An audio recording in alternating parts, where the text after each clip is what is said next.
Hello and good morning, everyone. Thank you for joining this week's episode of ATRAM's webinar series. Today we'll be talking about a unique fund. It is in-house managed, peso denominated, yet is not limited to local investments. I am Paolo Delior, Business Development Manager at ATRAM. I'd like to let you know that this webinar will be recorded and that copies will be disseminated within the day, as well as posted on all our social media pages. Make sure to stay until the end, as we will be wrapping up with a quick feedback survey. The search for growth continues as markets as well as businesses still find themselves caught between public safety and semblances of normalcy. We'll be taking a deep dive on some outlook as well as the strategy behind the ATRAM Unicapital Diversified Growth Fund, one of our best performing funds year to date. Joining us is the fund's portfolio manager himself. I'd like to welcome back CFA charter holder and ATRAM's multi-asset PM, Ante. Hi, Ivan. Great seeing you here again. Thank you for having me back, pal. Last time I talked about the Philippine Balanced Fund. Today I'm very excited to share about a relatively new fund that can take advantage of a broader set of opportunities. I believe this is the perfect fund to consider as a core part of an individual's portfolio. Well, to our audience who may not be familiar with this chart, it is not the periodic table of elements, but we call this a heat map. Ivan, do you mind explaining to our viewers what this chart is about? Sure. This is a colorful way of presenting the historical performance of different asset classes. We have here eight asset classes, from Philippine equities to global fixed income to gold ETF. We have selected broad geographies also to show that there is a vast investing world out there. This is ranked, as you can see, by top performers per year, and I show this to drive home 3 points. There are many opportunities outside the Philippines. It's not only Philippine equities that can perform well. It's very hard to predict which asset class will outperform each year. And third is it's also hard to predict if it will be a positive or negative year. Now, Pao, let's play a quick game. And to our audience out there, please also answer, even in your own minds. Better to write it. So, Pao, which asset class do you think was a top performer in 2018? I would guess global equities. Let's see. Oops, that's pretty way off the mark, pal. The global equities was down 11.2% in 2018. It was the 5th ranked, almost passing. But the two top performers were US fixed income and Asian fixed income, which has flat returns. Okay, I'll give you 2 more tries. What do you think? Which asset class do you think was the top performer in 2019? I'll go for global fixed income this time. Okay, going for the more conservative approach, I see. Let's see. Almost, it's not really almost. You mentioned global fixed income. That's a fourth best. The first best is global equity with 24% return and Philippine fixed income with 19% return. Now you have 2 strikes. You have 1 more left. I think this will be easier now since we're still in 2020. So which asset class do you think outperformed since mid-August? Okay, I'm quite confident about One more this. time. Philippine fixed income. Okay, let's see. That's probably a good guess because that has been quite a good performer this year. But still, you're wrong. It's the second best, but you're close. The first performer is gold with 28%. I wanted to stop really at 3 points for this slide, but I will add 1 more, which is even in hindsight, it is very hard to predict which will outperform or not, which asset class will outperform or not, and hence it's always a good idea to be diversified. And this is the perfect segue to introduce the ATRAM Unicapital Diversified Growth Fund. So, Ivan, thanks for that. Can you describe the features of the fund? Sure, we have 4 main features of the fund. The first one is its uniqueness because it's the first locally managed multi-asset fund with global capabilities. The second is the ability of this fund to invest a part of its portfolio in assets abroad. Given the complexity and the thousands of funds and strategies, along with several fund providers out there, we employ rigorous analyses on each security and fund that we invest in. At the same time, if we think that there are better opportunities to express our views, we can easily calibrate given our access to these funds. The third is that it captures growth and stability locally and abroad. It can employ assets to hedge against black swans, geopolitics, and excessive money printing.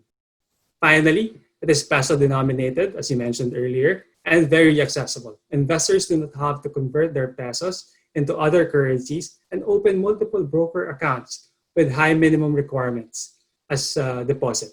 This fund you can invest initially for as low as 1,000 pesos. So for the audience to be able to take this in, can you share with us why Mhm. is it important to invest globally? Right. That is a very good question, Pao. And I will start my answer with a question. What is the first rule of investing? The first rule of investing, according to Warren Buffett, is never lose money. What is the second rule, Pao? Don't make the same mistake. Close, but the second rule is never forget rule number one. Obviously, this is a very hard thing to do given that we do not know what will happen in the future. But in order to be closer to that principle, I think, if possible, proper diversification is key. Now, what do I mean by proper diversification? In any portfolio, we don't want to be concentrated in one country, in any one currency, in any one asset class, or one thesis. Now, that's a very easy to say, but I will show you in real life how the principle works. So this is the PSEI graph from 2009 to today, which shows 6 different times where the local stock market went down by 7 to 32%. And this is represented by the red bars, the last of which was just this year, the coronavirus case, right? The white bars represent a diversified portfolio with global assets in it. In these 6 instances, you could have saved 7 to 26% if you invested in a diversified growth portfolio rather than just stay in Philippine equities. Now, that might seem abstract to you, but let me put it this way. If you lose 32% in 1 year, or even in 3 months to 4 months in this case, to break even, you need to make 47%. Now, remember, you lost 30%, but just to bring it back to break even, you need to make 47%. I'm repeating that because that's key. And we all know how hard it is to make 47 in a year or even 2 years. But if you invest in a diversified growth portfolio, a benchmark like that, if you lose 6% like what we did this year at the bottom, you only need 6.4% to break even. Now, let me move towards the next part, which you might be thinking, okay, now we know the features and the importance of proper diversification. How did the fund execute that since the relaunch? This chart shows the historical positioning of the fund year to date. The blue area on the bottom is Philippine fixed income. The orange above that is Philippine equities. The gray is for global fixed income. The green is for global equities. Gold for gold, and the rest is cash and some silver ETF. Heading into the big downturn, as you can see here, we significantly decreased our Philippine equity position while increasing our exposure in Philippine fixed income, cash, and gold. That allocation did wonders for the portfolio during the downturn. As you can see, the fund is dynamic and can adapt quickly. We started also to increase our position in both global and Philippine equities when we saw that the bottom has been reached. And we wanted to take more risk. So now we reduced our Philippine fixed income and reversed our allocation. We continue the process every day. If there are new information and new analyses, then we update our views and our positioning. Okay, you might ask then, can the fund be invested 100% in any one asset class or in fixed income? The short answer is no. The longer one is, despite being adaptable and flexible, this fund, we remain anchored by both internal and regulatory limitations to manage risk. Here is one of our internal ranges. For fixed income, we can go from a minimum of 25% to a maximum of 80%. For equities, you can go from 20% to 75%. And the fund is allowed a tactical allocation between 0 to 20% in alternatives. Now, when we talk about alternatives, we refer to any other asset classes that are traditionally not classified as either equities or fixed income. we invest using an ETF or equity-like securities. So we understand how you positioned this year, but how did you perform since then? Sure. Let me start with show you the performance of different asset classes that are currently familiar and relevant to Filipino investors. Let me start with Philippine equities. It is down almost 25% as of end August. Philippine fixed income is up by an impressive 10.5%. So if we combine this into a balanced portfolio 50-50, you still get negative 7.7% for a local fund, right? Now, since this fund can invest a part globally, let's look at global equities. Global equities is on a roll. It's up 3.5% year to date. In the past few months, it caught up. Finally, given the ability of this fund to adapt quickly and to invest a part of its portfolio in global assets, the fund is currently outperforming all its benchmark. It's year to date, it's 0.8% or 80 basis points. It's outperforming both local benchmark, the PSEI, by huge amount. Wow, pretty good performance. 8.5 outperformance versus the local benchmark, and a 25 outperformance versus the PSEI, not to mention positive returns to top things off. Given the features and performance, what are you looking at now? We have three themes that we are looking at globally to determine the current market environment and how we move or how we decide our portfolio positioning. First, really, is tracking the recovery. We all know that at least in some parts of the world, real economic recovery is happening. At the same time, in the markets, we have new highs for select equity markets, and credit spreads have improved to pre-COVID levels. The key question now is, will this recovery be sustainable moving forward? And to track that, we look at a lot of data, both alternative indicators with high frequency data, as well as official economic data that lags it a bit. Alternative data, for us, we track 8 factors: COVID cases, the average of that, mobility factors that are tracked by Google and your Apple phones. And then we have socials that have the machine scoring all the social media for words like back to work, etc. And then we have behavior like flight data, if a lot of people are flying in again, or people are out reserving restaurants again. And then we have the rest tracking retail spending, energy consumption, and other economic data. On the traditional data, official traditional economic data side, we look at the Purchasing Managers Index globally and per country, and then corporate earnings to be more relevant for equities and credit.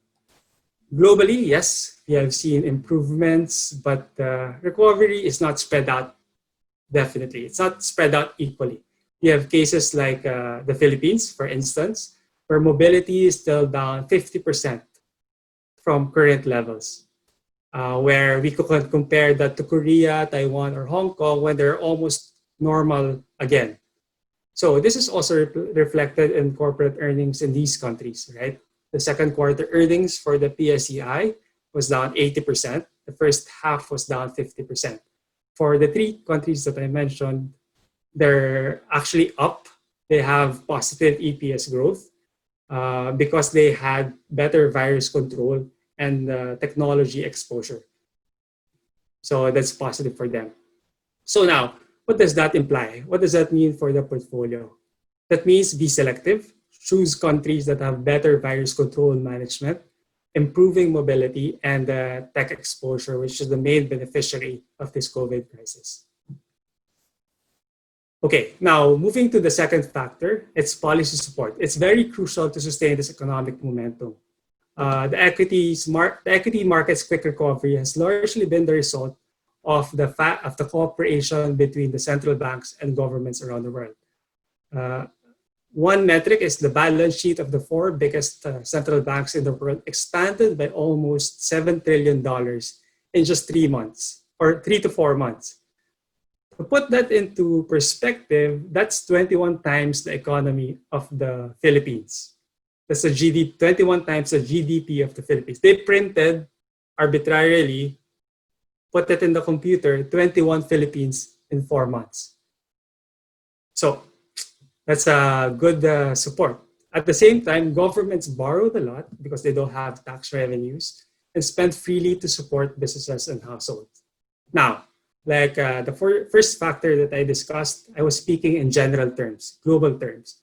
The most important to see is can and will they sustain these huge budget deficits in easy monetary policy. I think by now the ball is in the government's court as central banks have done their duty and are now encountering policy limitations. The important part is fiscal policy and government spending.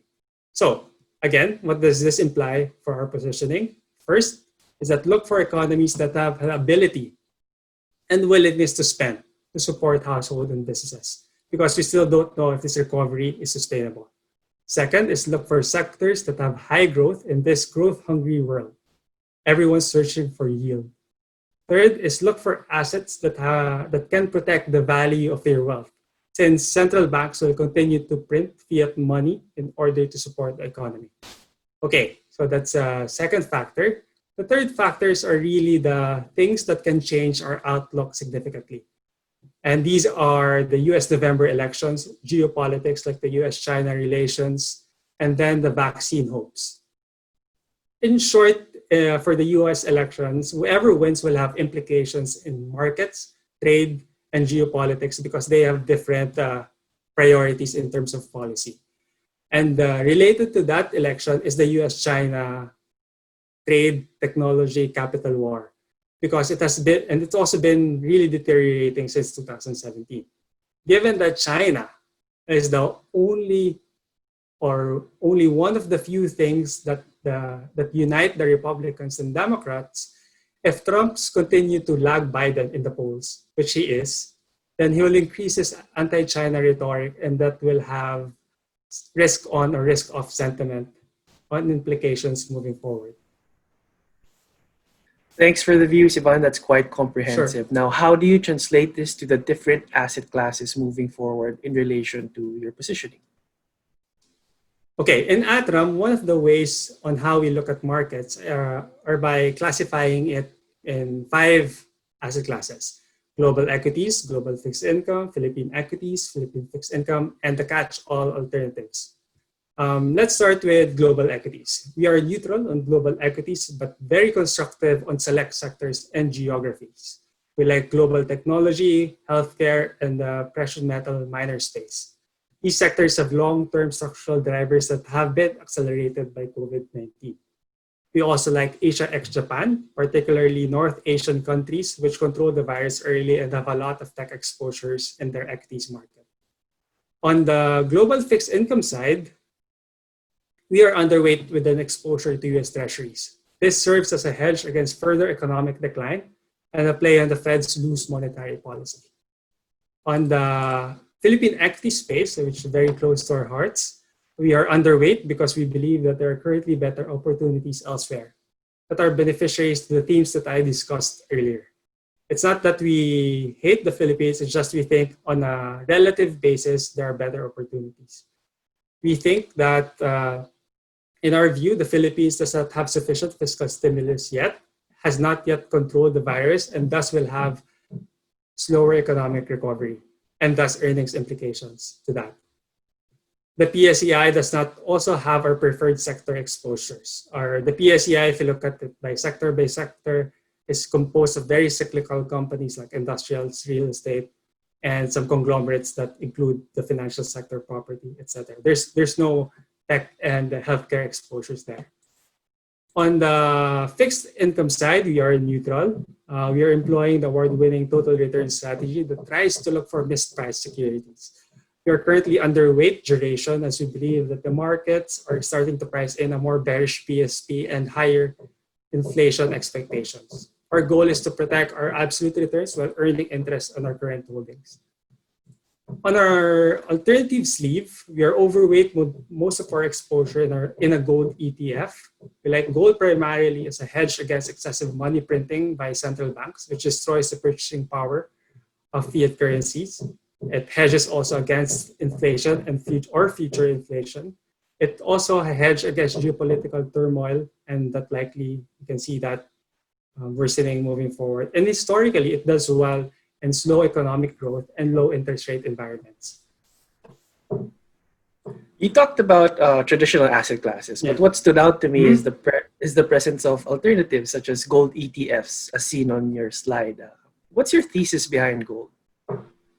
Okay, 100 years ago, an ounce of gold will cost you $20.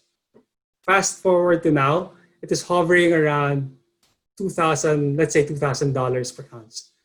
By that metric alone, a pair of $100 shoes back in the 1900s will cost you now $10,000, just because the Fed and the Fed in the US kept printing more dollars artificially. Now you might say, oh, that's 100 years, right? That's a long time. I might be dead by then. Fair point. This year, the Fed increased their money supply of the US dollar by an annualized 25%. That means that the value of those $100 Benjamin notes in your wallet, if you use a wallet, still use a wallet, is now 25% less, right? I like it also. I like it for that and amongst other reasons, but it's one of the main ones.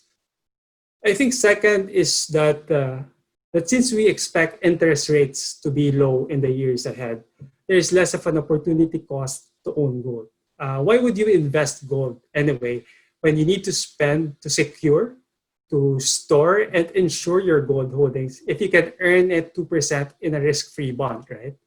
But now, most of the developed markets bond yields in the US, in Japan, in Europe, and in England are now in negative territory, right?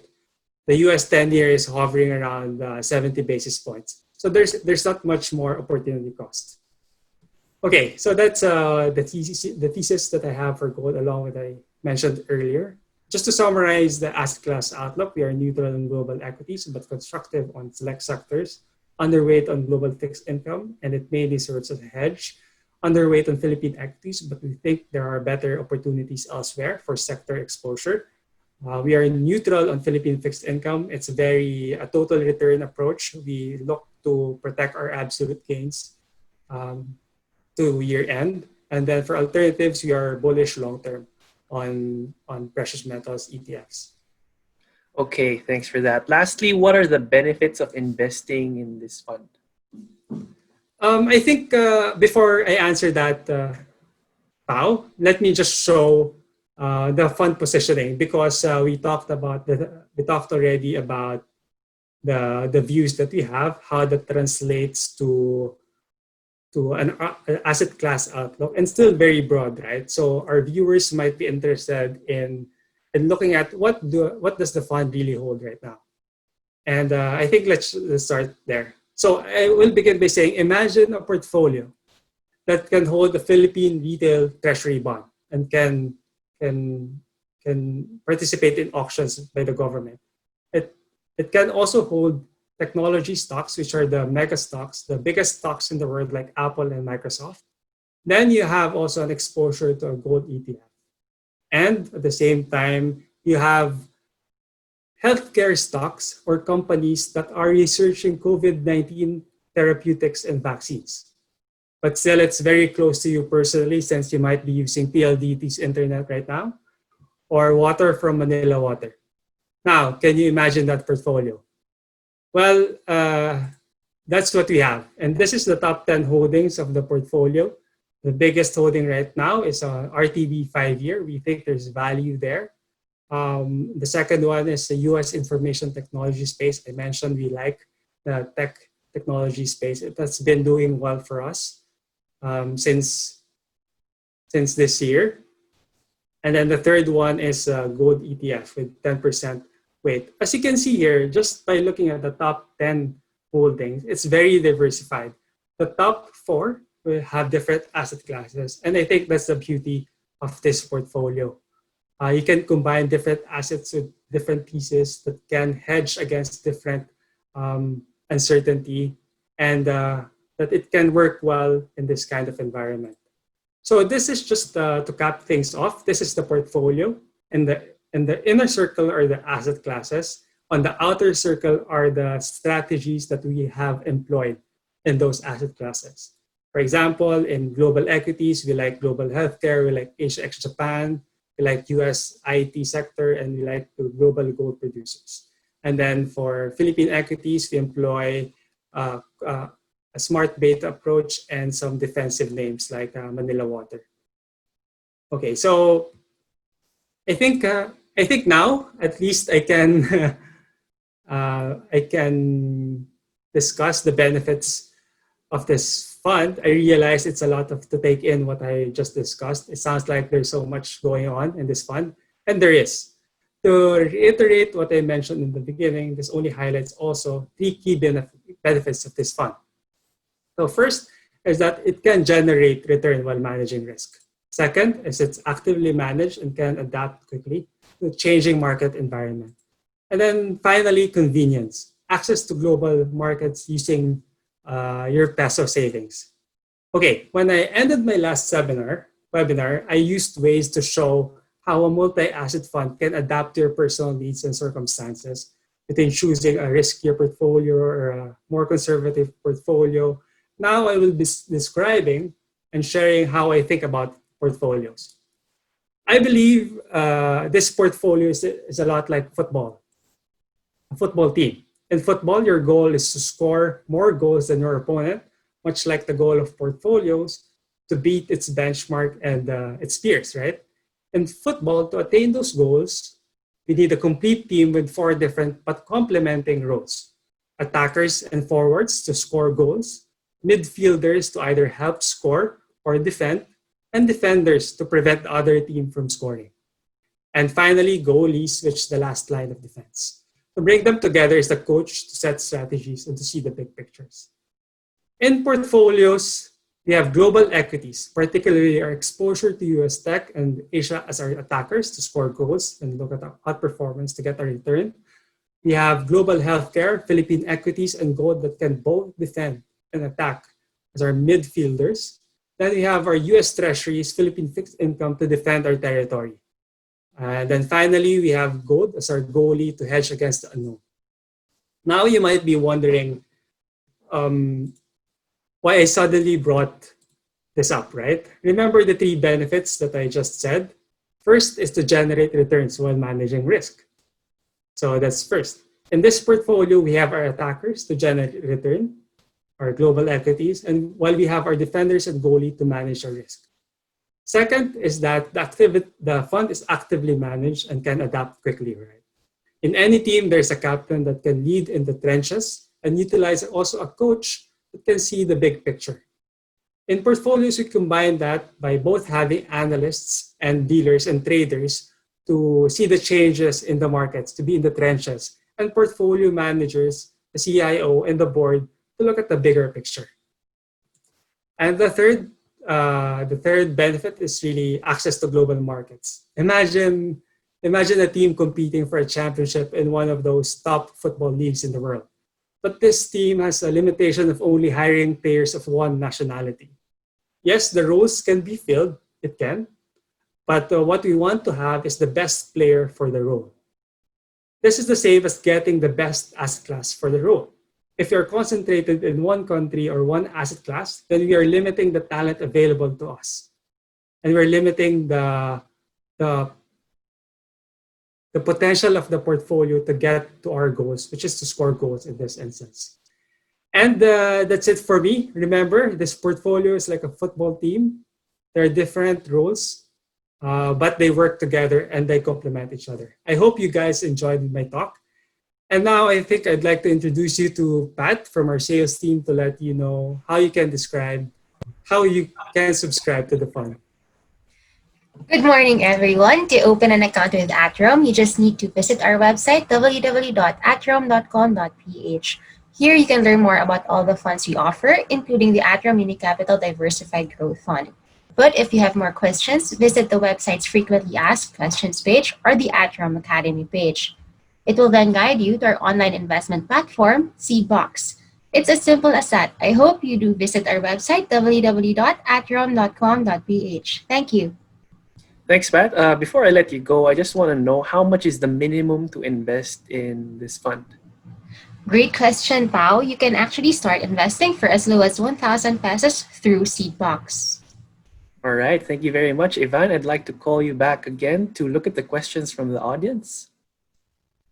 Okay, sure. I'm All all right. ears.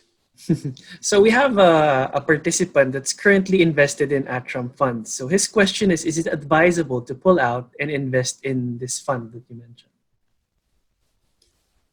So to answer that question, we will have to take a few steps back. To answer that question properly is to really know your whole portfolio as an individual, right? I don't know. First is I don't know what kind of portfolio you have in ATRAM, and I don't know your whole portfolio in relation to what you have in ATRAM. But if, for example, it is invested in one asset class, and you have, for example, 90% of your asset class, 90% of your money or your wealth in that asset class, let's say in equities, then I would suggest to shift something from your cash or other investments to this fund because it can really form a part of the core portfolio. You have your core, which is your long-term 3 to 5 year medium-term horizon portfolio that can be the bulwark really of your portfolio moving forward. So yeah, so I understand that I didn't answer that question completely, but yeah. So if you are well diversified already, then if you want to take also out of the decision making from yourself and you're busy, then you can also shift that to ours so that I can manage it for you and all our research analysts, external counterparties, and the PMs in ATRAM. All right, thank you. How do you manage the effect of US and peso exchange rate? In general, that's already part of our long-term calculations on returns, and that impacts how we position strategically. So, just for context, we have two two ways to asset allocation. We have a strategic asset allocation, which computes the long-term risk reward proposition of each asset class, and then we have tactical asset allocation.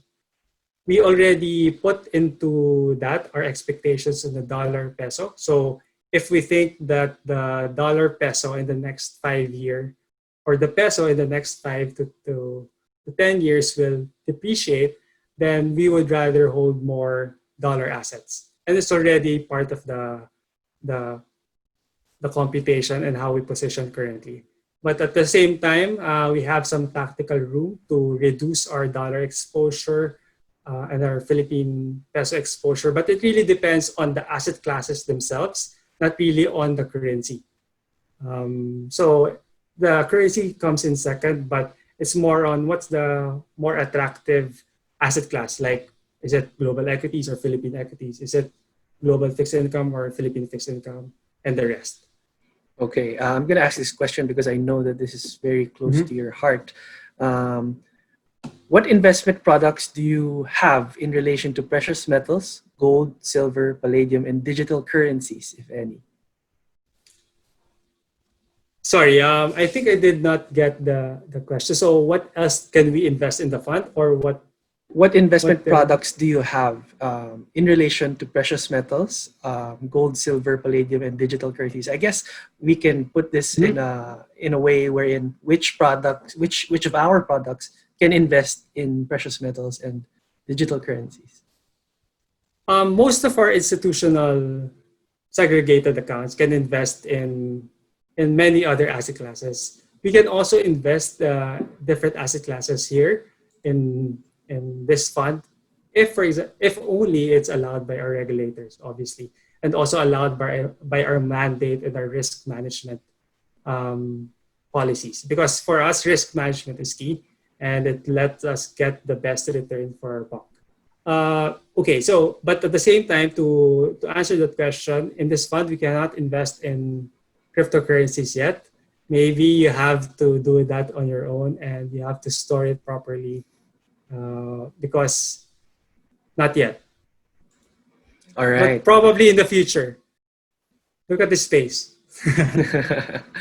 When would you consider taking profit on gold? Wow, that's a good question. As I said earlier, I mentioned that I think one of the best quality positions that we have is gold. We held that since the start of the year, and it worked well wonders for the fund and to protect the downside, right? But at the same, but we think that given the current market environment, low interest rates, low growth, the central banks of the world will keep on printing money. And in general, it still has a very little allocation from portfolios, from other investors, because gold lost its luster in the last 30 years. Before, just an anecdote, before, as a percentage of portfolio allocations in gold back in the 1980s, okay, let's go back to 1980s. It comprised about 1.5 to 3% of global allocations of institutional money in gold. They put in maximum 3 to 5%, and then the average on average is 1.5%, right? So 1.5 is just the average allocation for gold in 1980s. But currently in 2020s, the allocation from all institutional investors is less than 25 basis points. So it's 25 basis points, so 0.25%.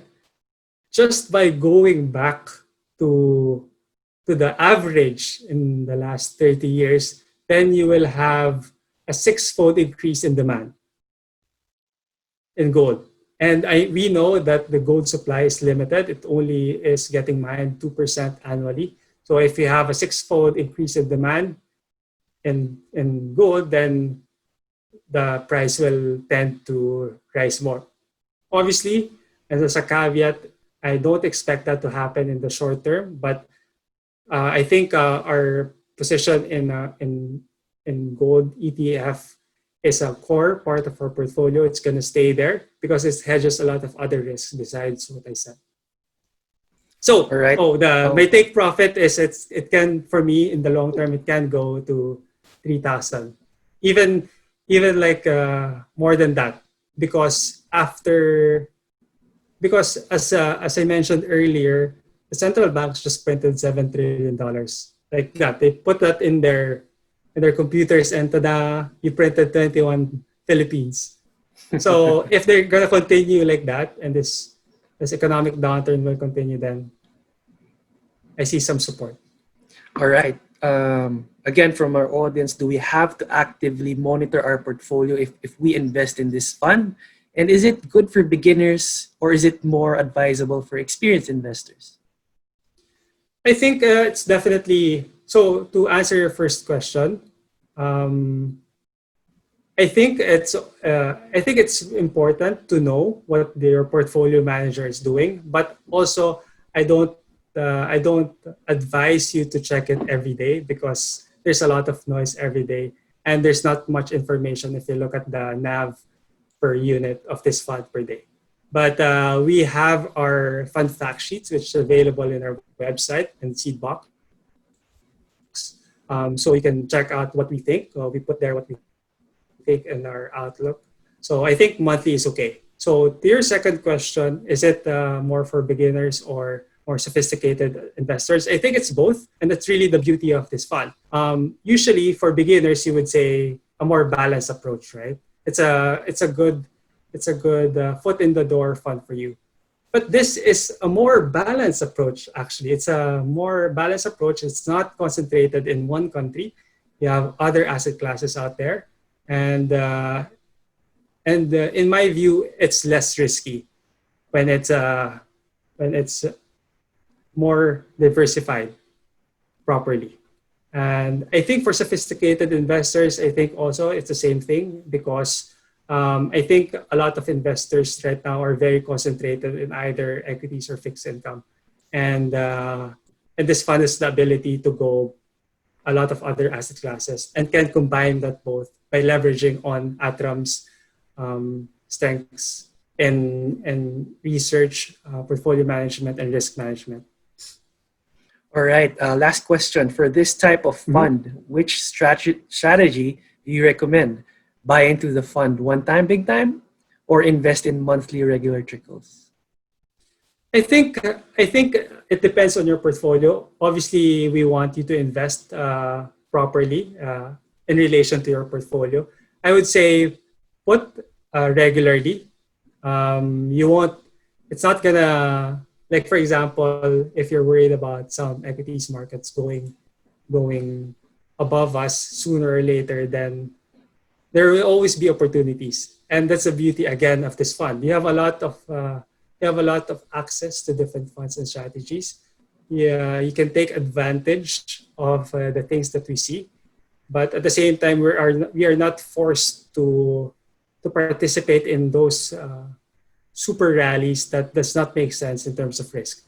So if we think there's a rally and it doesn't make sense, then we tend to step back and look for other opportunities that gives us uh, the best risk reward. All right, Ivan. Any final words? So for me, it's like just remember that this portfolio is like the football team. And anyone can invest in it. It's only for 1,000 pesos. And I wish you can visit, give us a call or give us a message for if you have any questions. And we are happy to oblige. Thank you All right. again, Pao. Thank you, Ivan. For you guys. Yeah. All right. I think we can leave it here for this webinar. Thank you, Ivan, Pat, and to our audience as well. If you have any further questions or would like to know more about ATRAM's funds, strategies, please get in touch with your relevant ATRAM relationship manager or visit our website, www.atram.com.ph. Lastly, please answer the survey at the end of this session, as your feedback is valuable to us. We appreciate you taking the time to join. And on behalf of ATRAM, I'd like to wish for the safety of you and your family. Best of luck. Thank you very much and have a great day.